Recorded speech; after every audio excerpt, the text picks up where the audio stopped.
வந்து அந்த ஒரு மீட்டிங் கூப்பிட்டுருப்பாரு. எல்லாரையும் கூப்பிட்டு பாரு கமருதீன் பண்ண மிஸ்டேக்ஸை வந்து டிஸ்கஸ் பண்ணுறதுக்கு. அந்த இதில் வந்துட்டு கானா வினோதன்கிட்ட கேட்பாங்க, இந்த மாதிரி என்ன பனிஷ்மெண்ட் கொடுக்கலாம் அப்படின்னு கேட்டதுக்கு, அவர் ஒரு வாரம் இல்லை இவங்க 2 பேரும் பேசாமல் இருக்கிறது, இவங்களை 2 வாரம் பேச விடாமல் ஆக்குங்க அப்படின்னு சொல்லிட்டு சொல்லுவார். ஏன்னா என்னால் டீ காஃபி இல்லாமல் இருக்க முடியாது, சாப்பாடு இல்லாமல் கூட நான் இருந்துருவேன் அப்படின்னு சொல்லிட்டு சொல்லுவார். அப்போ பார்வதி கமருதீன் எல்லாம் பயங்கரமாக சிரிப்பாங்க. மற்றவங்க சொல்லும்போது அவங்களுக்கு பிடிக்கல. கமருதீன் பண்ணுறது ஃப்ரெண்ட்ஷிப்காக, பார்வதி பண்ணுறது அவருக்கு வெளியில் இருக்கிற சப்போர்ட்காக பேசாமல் சிரிச்சுட்டு அப்படியே விட்டுருவாங்க. எஃப்ஜே ஒரு சூப்பரான ஒரு பாயிண்ட் சொல்லுவார். பார்வதி சொல்லியிருப்பாங்க, அப்படி முட்டையெல்லாம் இல்லாமல் ஒன்றும் பிரச்சனை கிடையாது அப்படிங்கிற மாதிரி சொல்லியிருப்பாங்க. அப்போ வந்து எஃப்ஜே ஒன்று சொல்லியிருப்பாரு, ஆமாம் இதே பார்வதி வந்து நமக்கெல்லாம் நான்வெஜ் வரும்போது வந்துட்டு எனக்கு வெஜ் இல்லை, ஸோ ப்ரோட்டீன் ஏதாவது வேணும் அப்படின்னு சொல்லிட்டு அவங்க படுத்தியிருப்பாங்க. பார்த்தவங்களுக்கு ஞாபகம் இருக்குது, எனக்கு ஒரு மிக்ஸ்டு வெஜ் பொரியல் மாதிரி பண்ணிட்டுறியா, எனக்கு பொட்டேட்டோ போட்டு ஏதாச்சும் பண்ணிட்டுறியா அப்படின்னு சொல்லிட்டுலாம் கேட்டுட்டு இருப்பாங்க. அப்போ கூட வெளியில் நிறைய மீம்ஸ் வந்துச்சு, பொட்டேட்டோவில் ப்ரோட்டீன் இருக்கா அப்படின்னு சொல்லிலாம் பயங்கர மீம்ஸ் வந்துச்சு.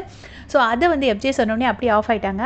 அதுக்கப்புறம் வியானா வந்து சொல்லியிருப்பாங்க, அப்படி மைக் அடிச்சு எதுக்கு பேசணும், மைக் அடிச்சு அப்படி பேச வேண்டிய அவசியம் இல்லை, அப்படி பேச வேண்டிய விஷயத்த பேசாமலே இருக்கலாமே அப்படின்னு சொல்லிட்டு வியானா சொன்ன உடனே பார்வதி வந்துட்டு அப்படியே ட்விஸ்ட் பண்ண ட்ரை பண்ணுவாங்க. அதாவது வியானா வந்து அவங்க 2 பேரையும் தப்பாக ப்ரொஜெக்ட் பண்ண மாதிரி, அதாவது வேறு ஏதோ விஷயம் பேசுறது மாதிரி ப்ரொஜெக்ட் பண்ணுற மாதிரி பார்வதி டக்குன்னு ஒரு ட்விஸ்ட் அடிச்சிருப்பாங்க. வியானா உடனே அதுக்கு எந்திரிச்சிட்டு திருப்பி நானும் ரிப்ளை கொடுக்கணும்னு சொல்லிட்டு என்ன சொல்லுவாங்கன்னா, எப்போவுமே என்னென்னா யார் என்ன பேசினாலும் அதில் பார்வதி பற்றி வந்தால் பார்வதிக்கு உடனே ரிப்ளை கொடுத்துடணும். ஆனால் பார்வதி என்ன வேணால் பேசுவாங்க, அதுக்கு வேறு யாரும் ரிப்ளை கொடுக்கக்கூடாது, யாரும் வந்து இன்டரப்ட் பண்ணாதீங்கன்னு சொல்லிட்டு அவங்க பேசிகிட்டே இருப்பாங்க. ஸோ வியானாவை இன்டரப்ட் பண்ணி அவங்க ஒரு 45 செகண்ட்ஸ் தான் அப்படின்னு சொன்னோன்னே அமித்தும் தலையாட்டுறாரு. பட் அவங்க 45 செகண்ட்ஸ்ன்ட்டு நிறைய சொன்னாங்க. வியானா என்ன பண்ணாங்கன்னா, வியானா விடுவாங்களா, வியானா பிடிச்ச முயலுக்கு 3 கால் தான். ஸோ பிடிச்சிருந்து அதை திருப்பி சொன்னாங்க.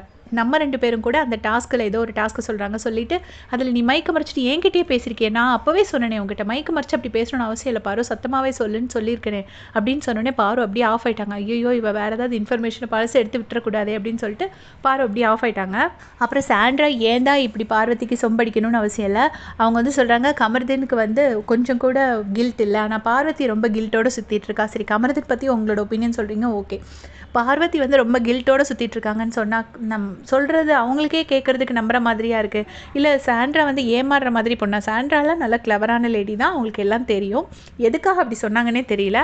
பட் பனிஷ்மெண்ட் பற்றி வேலிடாக ஒரு பாயிண்ட் சொன்னாங்க. ஏன்னா நீங்கள் 2 பேரும் பேசுகிறனால தான் அந்த பிரச்சனை வருது. ஸோ நீங்கள் 2 பேரும் பேசாமல் இருக்கிறதுல தப்பு கிடையாது. நீங்கள் 2 பேரும் பேசுகிறனால தான் பார்வதி வந்து என்கிட்ட ஏதாவது மைக்க மறைச்சு பேசியிருக்காளா, இல்லை கமருதீன் உங்ககிட்ட மைக்க மறைச்சு பேசியிருக்கானா, ஸோ அது பிரச்சனை இல்லை அப்படிங்கும்போது கமருதீன் ஒரு மாதிரி மார்க் பண்ணுறாரு சாண்ட்ராவை.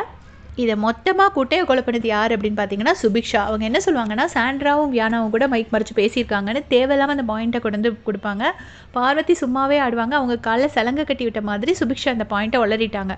உளர்னோடனே பார்வதி பிடிச்சிக்கிட்டாங்க, ஆமாம் அவங்களும் பேசியிருக்காங்கன்னு கமருதீனும் பிடிச்சிக்கிட்டாரு. அப்போது சாண்ட்ரா என்ன சொல்கிறாங்கன்னா, நாங்கள் இவ்வளோ ரிப்பீட்டட் வார்னிங்ஸ்க்கு அப்புறம் பேசலை, ஒரு வாட்டி சொன்னாங்க, ஒரு வாட்டி தப்பு நடந்துச்சு, பட் திருப்பி நாங்கள் அதை ரிப்பீட் பண்ணலை அப்படிங்கிறாங்க. அது கரெக்ட் தான், எல்லாருமே இந்த வீட்டில் ஏதோ ஒரு தப்பு பண்ணியிருக்காங்க. பட் பிக் பாஸே இவ்வளோ தூரம் டிசிப்ளின் இல்லை, இன்டிசிப்ளினாக இருக்காதிங்க அப்படிலாம் சொல்லி வார்னிங் கொடுத்ததுக்கப்புறமும், இவ்வளோ பிரச்சனை நடந்ததுக்கப்புறமும் யாருமே இந்த அளவுக்கு எக்ஸ்ட்ரீமில் போனது கிடையாது. ஸோ கடைசி அமித் நான் பச்சை தண்ணி குடிக்காமல் இருப்பேன்னு சொன்னோடனே எல்லாருமே வந்து சொல்கிறாங்க, திவ்யாலாம் சொல்கிறாங்க இல்லை முடியவே முடியாது, அப்படி பண்ணவே கூடாதுன்னு. வினோத்தும் சொல்கிறாரு அப்படி பண்ணவே கூடாது, அதுக்கு அவங்களே பனிஷ்மெண்ட் அனுபவிப்பாங்க அப்படின்னு சொல்லிட்டு. அரோரா, விக்ரம் எல்லாருமே அதுக்கு எதிர்ப்பு தெரிவிக்கிறாங்க. கடைசியில் அமித் பச்சை தண்ணி குடிக்க மாட்டேன்னு சொன்னோடனே அது பார்வதிக்கு தெரியும், அது நமக்கு நெகட்டிவாக முடிஞ்சிடும் அப்படின்னு சொல்லிட்டு உடனே பார்வதி வந்து அதுக்கு ஒத்துக்கிறாங்க. சரின்னு சொல்லிட்டு பார்வதியும் கமருதீனும், எனக்கு இன்னும் கமருதீனை பார்த்தா இவ்வளோ வேலை செய்யணுமா, இதுக்கு நம்ம பாரு கூட பேசாமல் இருந்துட்டு போகிறது ஒரு 3 நாள் தானேன்னு அவர் நினைக்கிற மாதிரி தான் தோணுது. பார்வதி தான் வந்து இல்லை அப்போதுக்காக எல்லாம் நம்ம பேசாமல் இருக்க முடியாதுன்னு ரொம்ப ஃபோர்ஸ் பண்ணுற மாதிரி இருக்குது. பட் ஒருத்தரோட பர்சனல் நமக்கு வெளியேருந்து பார்க்கும்போது தெரியாது, அவங்க மனசில் என்ன நினைக்கிறாங்கன்னு அவங்களுக்கு தான் தெரியும். கடைசியாக இப்போ வேலை செய்யறதுக்கு 2 பேரும் ஒத்துக்கிட்டாங்க.